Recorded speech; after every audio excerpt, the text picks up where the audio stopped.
ದೇವರ ಪ್ರಾರ್ಥನೆ ಆಯಿತು, ಲಕ್ಷ್ಮೀ ಪ್ರಾರ್ಥನೆ ಆಯಿತು. ಇನ್ಯಾರ್ದು ಮಾಡಬೇಕು ಈಗ? ಮೂರನೇವರು ಯಾರು? ವಾಯುದೇವರು, ಜೀವೋತ್ತಮರು. ಅವ್ರ ಸ್ತೋತ್ರ ಮಾಡಬೇಕು. ಅವ್ರದ್ದು 3 ಅವತಾರ. ವಾಯುದೇವರದು 3: ಹನುಮ, ಭೀಮ, ಮಧ್ವ. ಈ 3 ಅವತಾರದ ವಾಯುದೇವರನ್ನು ನೀವು ನೋಡಿ, ಒಂದೊಂದು ಸಾಲಲ್ಲಿ ಒಂದೊಂದು ಅವತಾರ ಸ್ಮರಣೆ ಮಾಡಿಬಿಟ್ಟಿದ್ದಾರೆ. ಒಂದೇ ಸಾಲು ಹನುಮ ಅವತಾರ, 2ನೇ ಸಾಲು ಭೀಮ, 3ನೇ ಸಾಲು ಮಧ್ವ, 4ನೇ ಸ್ತೋತ್ರ. 4 ಸಾಲು. ಹೇಗೆ ಮಾಡಿದ್ದಾರೆ, ಅಷ್ಟು ಚೆನ್ನಾಗಿ ಮಾಡಿದ್ದಾರೆ ವಾದೀಂದ್ರ. ಅದಕ್ಕೆ ರಾಯರು ತಲೆ ತೂಗುಬಿಟ್ರಿ ಇವರು ಸ್ತೋತ್ರ ಕೇಳಿ. ನಾವು ಅಷ್ಟೇ, ರಾಯರ ಮುಂದೆ ಈ ಸ್ತೋತ್ರ ಹೇಳಿದ್ರೆ ರಾಯರಿಗೆ ಆನಂದ ಆಗುತ್ತೆ. ನಮ್ಮ ಮಾತುಗಳು ರಾಯರಿಗೆ ಕೇಳಲಿಕ್ಕೆ ಇಷ್ಟವೇ ಆಗಲ್ಲ. ನಾವು ಬರೀ ಮನೆ ಸಂಬಂಧಪಟ್ಟ ಮಾತಾಡ್ತೇವೆ. ಇದು ರಾಯರಿಗೆ ಹಾಳು ಹರಟೆ. ಇದು ರಾಯರಿಗೆ ಹರಟ್ ಆಗುವ ಹರಟೆ. ಅದು ರಾಯರಿಗೆ ಹರಟ ಆಗಬಾರ್ದು, ಸಂತೋಷ ಆಗಬೇಕು, ಆನಂದ ಆಗಬೇಕು. ಸ್ತೋತ್ರ ಹೇಳ್ತೀವಿ. ಯಾವುದು? ಶ್ರೀಮದ್ ರಾಮಾಭಿರಾಮಾಮಿತ ಮಹಿಮ ಮದ ಪ್ರೌಢ ಪಾತೋರುಹಾಲಿ ಕೃಷ್ಣ ಅನಿಷ್ಟಾಮಿತಕ್ಷ್ಮ ಪರಿವೃಢ ಪಟಲಿ ಪಾಟನೈಕ ಪ್ರವೀಣ ವೇದವ್ಯಾಸೋಪದೇಶಾಧಿಕ ಸಮಧಿಗತ ಅನಂತ ವೇದಾಂತ ಭಾವೋ ಭೂಯಾತ್ ಕಿಶಾವನೀಶಃ ವ್ರತಿ ತನು ರನಿಲಃ ಶ್ರೇಯಸೇ ಭೂಯಸೇ ನಃ. ಮತ್ತೆ ಮತ್ತೆ ಯತಿ ತನು ಅನಿಲಃ. ವಾಯುದೇವರು ಯತಿಯ ವೇಷವನ್ನು ಧಾರಣೆ ಮಾಡಿಕೊಂಡು ಬಂದ್ರಲ್ಲ, ಆ ಮಧ್ವರೂಪಿಯಾದ ವಾಯುದೇವರು ಮತ್ತೆ ಮತ್ತೆ ನಮ್ಮ ವಿಷಯದಲ್ಲಿ ಶ್ರೇಯಸ್ಸನ್ನು ಉಂಟು ಮಾಡಲಿ, ನಮ್ಗೆ ಒಳ್ಳೇದು ಮಾಡಲಿ. ಯಾರು? ವಾಯುದೇವರು. ಅವರು ಯಾರು? ವ್ರತಿ ವರ ತನು, ಯತಿಶ್ರೇಷ್ಠರಾದ ದೇಹವನ್ನು ಧಾರಣೆ ಮಾಡಿದ್ದಾರೆ. ಯಾರವರು? ಮಧ್ವಾಚಾರ್ಯರು. ಅವರು ಏನು ಮಾಡಿದ್ರು ರೀ? ವೇದವ್ಯಾಸೋಪದೇಶ, ವೇದವ್ಯಾಸದೇವರ ಉಪದೇಶ ಇದೆಯಲ್ಲ, ಅದನ್ನು ಅಧಿಕ ಸಮಧಿಗತ ಅನಂತ ವೇದಾಂತ ಭಾವ. ವೇದವ್ಯಾಸದೇವರ ಉಪದೇಶವಾದ ಬ್ರಹ್ಮಸೂತ್ರದ ಒಳಗೆ ಅಡಕವಾಗಿರುವ ಅನಂತ ವೇದಗಳ ಅಭಿಪ್ರಾಯವನ್ನು, ಭಾವವನ್ನು ಆಚಾರ್ಯರು ತಮ್ಮ ಭಾಷ್ಯದಲ್ಲಿ ಅಭಿವ್ಯಕ್ತ ಮಾಡಿದ್ದಾರೆ. ವ್ಯಾಸದೇವ ಹೃದಯಾತಿ ವಲ್ಲಭಂ. ಮಧ್ವಾಚಾರ್ಯರು ವೇದವ್ಯಾಸದೇವರ ಗ್ರಂಥವಾದ ಬ್ರಹ್ಮಸೂತ್ರಕ್ಕೆ ಕಾಮೆಂಟ್ರಿ ಬರೆದರು. ಅದಕ್ಕೆ ಭಾಷ್ಯ ಅಂತ ಕರಿತಾ ಇದ್ದಾರೆ. ಆ ಭಾಷ್ಯದ ಮೂಲಕ ಆಚಾರ್ಯರು ಏನು ಮಾಡಿದರು ಅಂದರೆ, ವೇದವ್ಯಾಸದೇವರ ಸೂತ್ರಗಳಿಗಿರುವ ವೇದ, ಅನಂತ ವೇದಗಳ ಭಾವನೆ ಅದನ್ನು ಅಭಿವ್ಯಕ್ತ ಮಾಡಿದ್ದಾರೆ ತಮ್ಮ ಭಾಷ್ಯದಲ್ಲಿ. ಅಂತಹ ಯತಿವೇಷಧಾರಿಯಾದ ವಾಯುದೇವರು ನಮಗೆ ಅನುಗ್ರಹ ಮಾಡಲಿ. ಮತ್ಯಾರವರು? ಕೃಷ್ಣ ಅನಿಷ್ಟಾಮಿತಕ್ಷ್ಮ ಪರಿವೃಢ ಪಟಲಿ ಪಾಟನೈಕ ಪ್ರವೀಣ. ಕೃಷ್ಣನ ಅಥವಾ ಕೃಷ್ಣ ದೀರ್ಘ ಹೇಳಿದ್ರೆ ದ್ರೌಪದಿ, ಹೇಳದೇ ಇದ್ದರೆ ನಾರಾಯಣ. ಕೃಷ್ಣ ಅಂದರೆ ನಾರಾಯಣ, ಕೃಷ್ಣ ಅಂತಂದರೆ ದ್ರೌಪದಿ.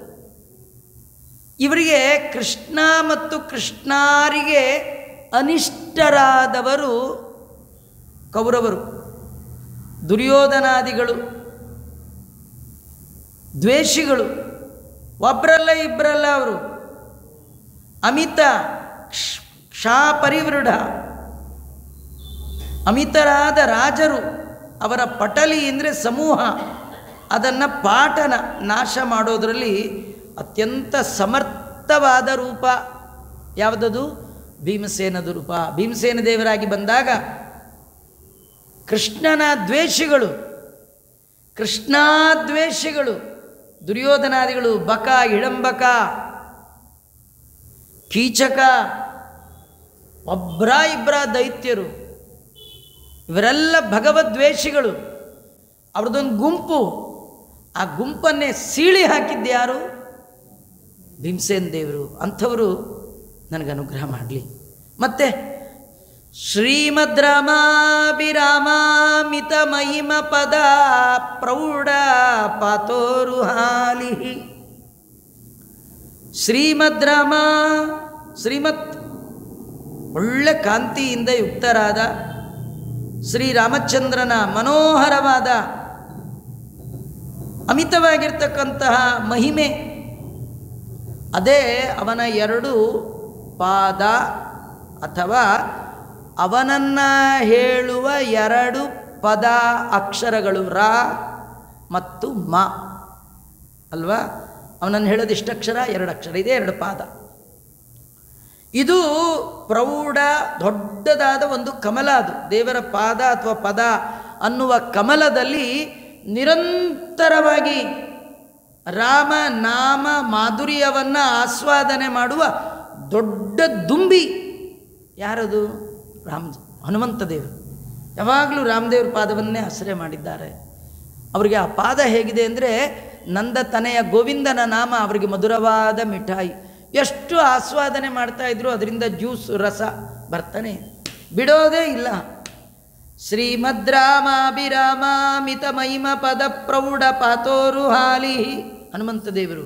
ಕೃಷ್ಣಾನಿಷ್ಠಾಮಿತಾಕ್ಷ್ಮ ಪರಿವೃಢ ಪಟಲಿ ಪಾಟನೈಕ ಪ್ರವೀಣ ಭೀಮಸೇನ ದೇವರು. ವೇದವ್ಯಾಸೋಪದೇಶಾಧಿಕ ಸಮಧಿಗತಾನಂತ ವೇದಾಂತ ಭಾವೋ ಭೂಯಾತ್ ಕಿಶ ಮನೀಷ ಯತಿ ತನುರನಿಲಃ ಶ್ರೇಯಸೆ ಭೂಯಸೇನಃ. ಇಂತಹ ವಾಯುದೇವರು ನನಗೆ ಅನುಗ್ರಹ ಮಾಡಲಿ ಅಂತ ಒಂದು ಶ್ಲೋಕದಲ್ಲಿ ವಾಯುದೇವರ ಹನುಮ ರೂಪದ ಸ್ತುತಿ, ಭೀಮ ರೂಪದ ಸ್ತುತಿ, ಮಧ್ವ ರೂಪದ ಸ್ತುತಿಯನ್ನು ಮಾಡಿ ಅನುಗ್ರಹವನ್ನು ಪ್ರಾರ್ಥನೆ ಮಾಡ್ತಾ ಇದ್ದಾರೆ. ಆನಂತರದಲ್ಲಿ ನಮ್ಮೆಲ್ಲರಿಗೆ ಗುರುಗಳಾಗಿರ್ತಕ್ಕಂಥ ಆಚಾರ್ಯರನ್ನು ಒಂದು ಪ್ರತ್ಯೇಕವಾಗಿ ಸ್ತೋತ್ರ ಮಾಡ್ತಾ ಇದ್ದಾರೆ. ಅಭಿಷ್ಟ ಸಿದ್ಧಿಯಾಗಬೇಕು, ಅಂದ್ಕೊಂಡಿದ್ದು ನೆರವೇರಬೇಕಂದ್ರೆ ಗುರುವಿನ ಅನುಗ್ರಹ ಬೇಕು. ಜಗದ್ಗುರುಗಳಾದ ಮಧ್ವಾಚಾರ್ಯರನ್ನು ಮತ್ತೊಮ್ಮೆ ಸ್ತೋತ್ರ ಮಾಡ್ತಾ ಇದ್ದಾರೆ. ಮಧ್ವಾಚಾರ್ಯರು ಅಂದರೆ ಎಂಥವರು? ಉದ್ವೇಲವ್ಯಾಸತಂತ್ರವ್ಯವಸಿತ ನಿಖಿಲ ವಿಘ್ನ ಹೃದಯಾನವದ್ಯ ನಂತತ್ರಯಂತ ಭಾವ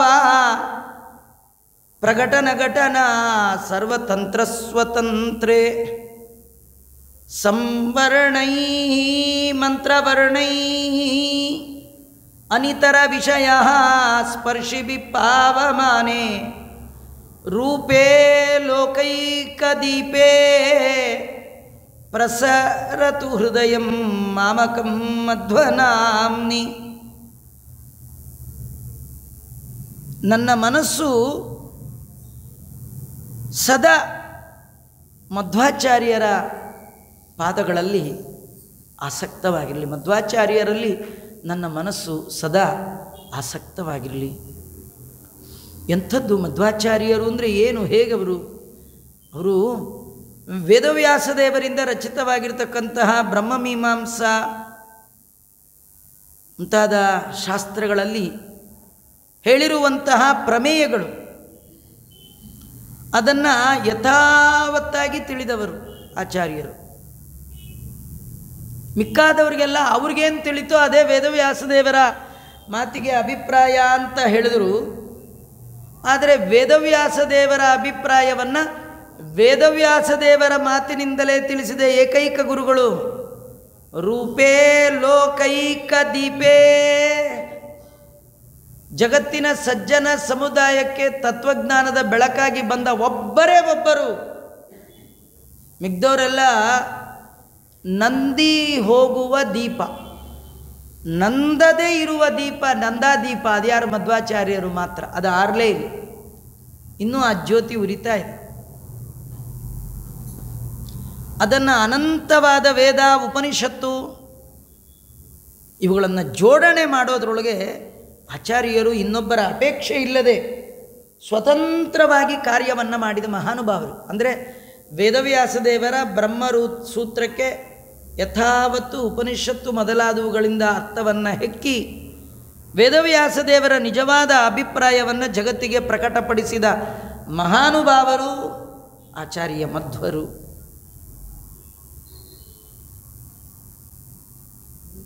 ಇವರನ್ನು ನಾವೇನು ಸ್ತೋತ್ರ ಮಾಡಲಿಕ್ಕೆ ಸಾಧ್ಯ? ಮಧ್ವಾಚಾರ್ಯರನ್ನು ಸ್ತೋತ್ರ ಮಾಡುವ ಯೋಗ್ಯತೆ ನಮ್ದಲ್ಲ.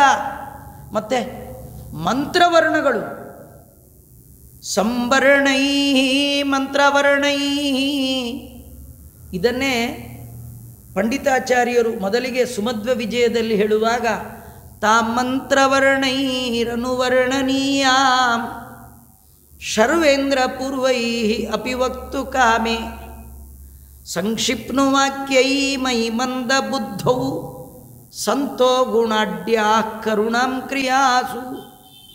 ಪಂಡಿತಾಚಾರ್ಯರು ವಾಯುದೇವರ ಅವತಾರಿ ಭೂತರಾದ ಮಧ್ವ ಗುರುಗಳ ಮಹಿಮೆಯನ್ನು ಕೊಂಡಾಡುವಾಗ ಆಡುವ ಮಾತು ತಾಮಂತ್ರವರ್ಣೈ. ಮಧ್ವರನ್ನು ಮಂತ್ರವರ್ಣಗಳು ಕೊಂಡಾಡ್ತಾ ಇದೆ, ನಾವೇನು ಕೊಂಡಾಡೋದು? ಇದಕ್ಕೂ ಮುಂದೆ ಅವರ ತಂದೆಗಳು ತ್ರಿವಿಕ್ರಮ ಪಂಡಿತಾಚಾರ್ಯರು ಅವರು ಹೇಳ್ತಾರೆ ಮಧ್ವಾಕ್ಯಂ ಮಂತ್ರಸಿದ್ಧಂ. ಮಧ್ವಾಚಾರ್ಯರು ಅಂಥವರು ಮಂತ್ರದಲ್ಲಿ ಸಿದ್ಧರಾದವರು. ಎಲ್ಲಿ ಮಂತ್ರದಲ್ಲಿ? ಮಧ್ವೋ ನಾಮ ಮಾರುತಯ್ಯ ಜತ್ರ. ಋಗ್ವೇದ ಮಂತ್ರಗಳಲ್ಲಿ ವಾಯುದೇವರ ಮಹಿಮೆಯನ್ನು, 9ನೇ ಮಂಡಲದಲ್ಲಿ ಬರುವಂತಹ ಪವಮಾನ ಮಂತ್ರಗಳು ಪ್ರಧಾರ ಮಧ್ವೋ ಅಗ್ರಿಯೋ ಮಹೀರಪೋ ವಿಗಾಹತೆ ಹವಿರ್ಹವಿಕ್ಷು ವಂದ್ಯಾ. ಅನೇಕ ಮಂತ್ರಗಳಲ್ಲಿ ಇವರ ಮಹಿಮೆ ವರ್ಣಿತವಾಗಿದೆ. ಅದನ್ನೇ ವಾದೀಂದ್ರ ತೀರ್ಥರು ಸಂವರ್ಣೈ ಮಂತ್ರವರ್ಣೈ ಅನಿತರ ವಿಷಯ ಸ್ಪರ್ಶಿಭಿ ಪಾವಮಾನೆ. ಜಗದ್ಗುರು ಮಧ್ವಾಚಾರ್ಯರ 3 ಅವತಾರಗಳ ಮಹಿಮೆಯನ್ನು ವೇದ ಮಂತ್ರಗಳು, ಬಳಿತ ಸೂಕ್ತವೇ ಮೊದಲಾದ ಅನೇಕ ಮಂತ್ರಗಳು ಮುಖ್ಯ ವೃತ್ತಿಯಿಂದ ವಾಯುದೇವರನ್ನು ಲೋಕದ ಸಜ್ಜನರಿಗೆಲ್ಲ ಒಳ್ಳೆ ಜ್ಞಾನದ ದೀವಿಗೆ ಅಂತ ಇರ್ತಕ್ಕಂಥವರು ವಾಯುದೇವರ ಅವತಾರಿ ರೂಪರಾದ ಆನಂದ ತೀರ್ಥರಲ್ಲಿ ನನ್ನ ಮನಸ್ಸು ಯಾವಾಗಲೂ ಇರಲಿ ಅಂತ ಪ್ರಾರ್ಥನೆ ಮಾಡಿಕೊಳ್ತಾ ಇದ್ದಾರೆ. ಆಚಾರ್ಯರ ನಂತರದಲ್ಲಿ ದ್ವೈತ ವೇದಾಂತದಲ್ಲಿ ತಮ್ಮದೇ ಆಗಿರ್ತಕ್ಕಂಥ ವಿಶಿಷ್ಟ ಸ್ಥಾನವನ್ನು ಪಡೆದ ಮಹಾನುಭಾವರು ಶ್ರೀಮಠ್ ಟೀಕಾಕೃತ್ಪಾದರು ಜಯತೀರ್ಥರು. ಆ ಮಹಾನುಭಾವರನ್ನು ವಾದೀಂದ್ರ ತೀರ್ಥರು ಮುಕ್ತ ಕಂಠದಿಂದ ತುಂಬು ಹೃದಯದಿಂದ ಹಿರಿಯರು ಮೆಚ್ಚುವಂತೆ ಸ್ತೋತ್ರ ಮಾಡ್ತಾ ಇದ್ದಾರೆ. ಜಯತೀರ್ಥರು ಎಂಥವರು? ವಿಜ್ಞಾನೋದರ್ಕ ತರ್ಕ ಪ್ರತಿಪದ ಮಧುರೋದಾರ ಸಂದರ್ಭ ಗರ್ಭ ಪ್ರೌಢ ಅನೇಕ ಪ್ರಬಂಧ ಪ್ರಕಟಿತ ಭಗವತ್ಪಾದ ಭಾಷ್ಯಾದಿಭಾವ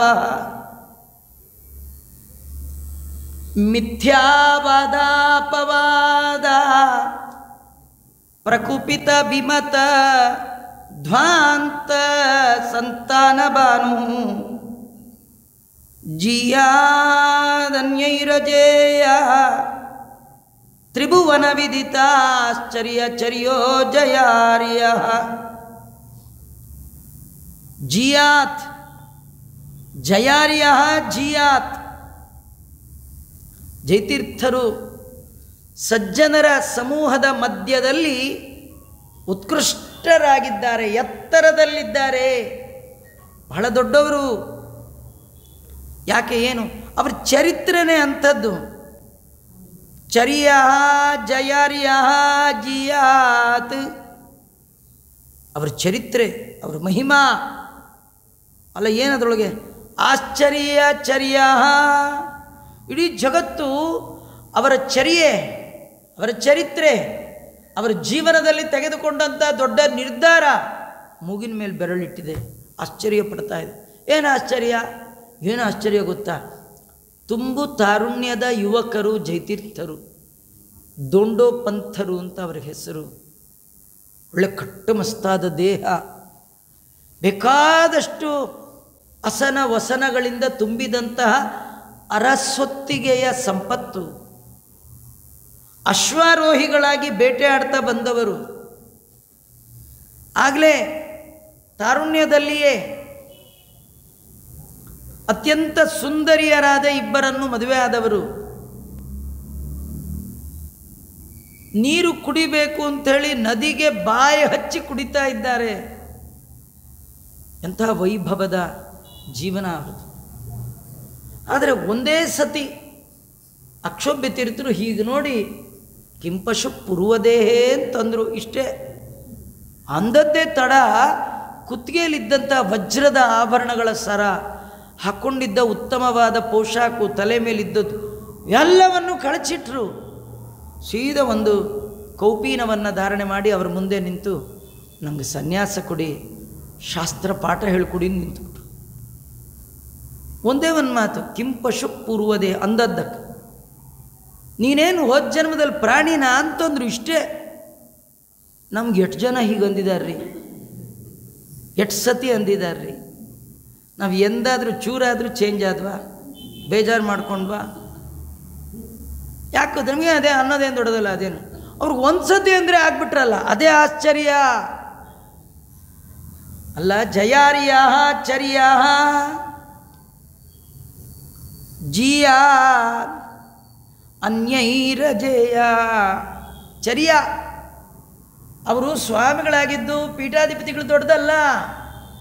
ಅಂದು ಎಂದೋ ಎಲ್ಲೋ ಯಾವಾಗಲೋ ಕೂತು ಯರಗೋಳದಲ್ಲಿ 600-700 ವರ್ಷಗಳ ಕೆಳಗೆ ಆಚಾರ್ಯರ ಗ್ರಂಥಗಳಿಗೆ ಅದ್ಭುತವಾದ ವ್ಯಾಖ್ಯಾನ ಟೀಕಾವನ್ನು ರಚನೆ ಮಾಡಿದರೆ ಇವತ್ತಿಗೂ ಅನ್ಯೈರಜೇಯ.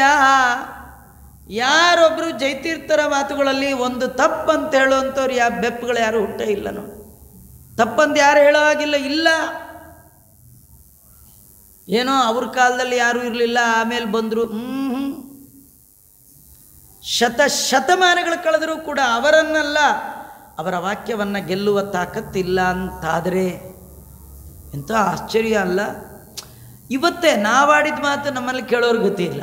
ಇನ್ನು 700 ವರ್ಷ ಬಿಟ್ಟು ನಮ್ಮ ಮಾತು ಯಾರು ನೆನ್ಪಿಟ್ಕೊಳ್ತಾರೆ? ಸುಮ್ಮನೆ ಅಂತಿರ್ತಾರೆ ಕೆಲವರು. ನಾನು ಇರೋವರೆಗೂ ನಿಮ್ಗೆ ಅರ್ಥ ಆಗಲ್ಲ, ನಾನು ಹೋದ್ಮೇಲೆ ನಿಮ್ಗೆ ಗೊತ್ತಾಗುತ್ತೆ. ಏನು ಗೊತ್ತಾಗಲ್ಲ ರೀ, ಹೋದ್ರು ಅಂತ ಅಷ್ಟೇ ಗೊತ್ತಾಗತ್ತೆ, ಇನ್ನೇನು ಗೊತ್ತಾಗಲ್ಲ. ಜಯತೀರ್ಥರು ಹೋಗಿದ್ದು ಇವತ್ತಿಗೂ ನೆನೆಸ್ಕೊಳ್ತೇವೆ. ಯಾಕೆಂದರೆ ಅವರ ಚರ್ಯೆ, ಅವರ ನಡೆ ಏನಂದರೆ ಒಂದೇ ಕ್ಷಣದಲ್ಲಿ ಎಷ್ಟು ದೊಡ್ಡ ಸಂಪತ್ತನ್ನು ತ್ಯಾಗ ಮಾಡಿದ ದೊಡ್ಡ ತ್ಯಾಗರಾಜರವರು. ನಾವೇನಿಲ್ಲ, ಮಠಕ್ಕೆ ಬರುವಾಗ ಒಂದು ಚಪ್ಪಲಿ ಹಾಕ್ಕೊಂಬಂದಿರ್ತೀವಿ, ದೇವ್ರಿಗೊಂದು ಸತಿ ಕೈ ಮುಗೋದು ಅಲ್ಲ ಅನ್ಸುತ್ತೆ, ಚಪ್ಪಲಿ ಹಾಳಾಗೋದ್ರೋಗ್ಲಿ ಅನ್ನೋ ಬುದ್ಧಿ ಇಲ್ಲ ರೀ ಅಂತ ನಾವು ವಜ್ರ ವೈಡೂರ್ಯದಿಂದ ತುಂಬಿದ ಮನೇನ ಬಿಡ್ಲಿಕ್ಕೆ ಸಾಧ್ಯವಾ? ಒಂದೇ ಮಾತಂದಾಗ ಬಿಟ್ರಲ್ಲ, ಇದು ಆಶ್ಚರ್ಯ ಅಲ್ಲ. ಜಯತೀರ್ಥರ ಚರ್ಯೆ, ಅವರ ನಡೆ, ಅವರ ನುಡಿ ಟೀಕಾ ಇವತ್ತಿಗೂ ಯಾರಿಗೂ ಅದನ್ನು ಸೋರಿಸ್ತ ಆಶ್ಚರ್ಯ ಅಲ್ಲ. 700 ವರ್ಷ ಕಳೆದರೂ ಅವ್ರ ಮಾತಿಗೆ ಇಷ್ಟು ವೆಯ್ಟೇಜ್ ಇದೆ, ಇಷ್ಟು ತೂಕಕ್ಕೆ ಇದೆ ಅವರ ಮಾತು. ಎಂಥ ದೊಡ್ಡ ಮಾತು. ಅಂತಹ ಜಯಾರ್ಯ ಜಯತೀರ್ಥರು ಉತ್ತಮವಾಗಿರ್ತಕ್ಕಂತಹ ಉತ್ಕೃಷ್ಟರಾಗಿದ್ದಾರೆ. ಅವರು ಅನ್ಯೈರಜೇಯ, ಪರವಾದಿಗಳಿಂದ ಎಂದೂ ಕೂಡ ಜಯಿಸಲಿಕ್ಕೆ ಆಗಲೇ ಇಲ್ಲ. ಅದ್ವೈತ ವಿದ್ಯಾ ಮಿಥ್ಯಾವಾದಾಪವಾದ ಪ್ರಕುಪಿತ ವಿಮತ ಧ್ವಾಂತ ಸಂತಾನ ಭಾನು. ದೊಡ್ಡ ಕತ್ತಲು, ಅಜ್ಞಾನದ ಕತ್ತಲನ್ನು ಕಳೆಯುವ ಸೂರ್ಯ ಯಾರವರು? ಶ್ರೀಮಠ್ ಟೀಕಾಕೃತ್ಪಾದರು. ಅದನ್ನೇ ವ್ಯಾಸತೀರ್ಥರು ಜಯತೀರ್ಥಕ್ಕೆ ತರಣಿರ್ಭಾಸತಾಂನೋ ಹೃದಂಬರೆ. ನಮ್ಮ ಹೃದಯದ ಒಳಗೆ ಕತ್ತಲಿದೆ. ಈ ಕತ್ತಲು ಅಜ್ಞಾನದ್ದು, ಅನಾದಿಯಿಂದ ನಮ್ಮ ಒಟ್ಟಿಗಿರುವಂಥದ್ದು. ಅವಿದ್ಯೆಯ ಕತ್ತಲು, ಅಜ್ಞಾನದ ಕತ್ತಲು, ಅರಿವಿಲ್ಲದ ಕತ್ತಲು.